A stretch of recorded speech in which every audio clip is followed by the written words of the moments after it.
As infants, we all have unlimited potential. Let's call this baby George, and let's see what he can accomplish with his life. As a child, George was a bit of a cowboy.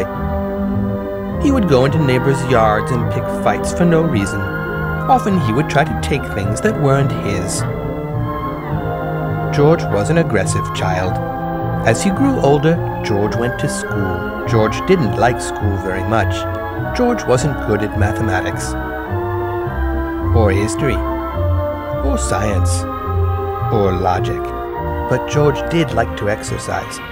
He exercised all the time, and drank socially, and exercised, and drank, and exercised, and drank, and married a librarian, and exercised. Yes, George loved sports. In fact, he enjoyed cheering his team on the battlefield. Of course, when the war broke out, George didn't want to be on the battlefield himself.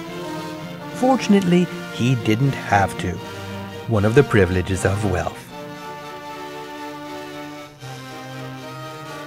No, instead George had a drink, packed himself up, and went off somewhere. When the war was over, George started a career in the petroleum industry, and drank, and smoked, and did chemistry. A lot of chemistry. Eventually, George's drinking began to cause problems for him. Nothing so serious that he would go to prison, as far as we know. But he did find himself in a downward spiral, getting ever worse. Finally, he hit rock bottom. Then God personally showed up and spoke to George. He said, "George, you need to run for political office." And George did. All he had to do was convince the masses to vote for him.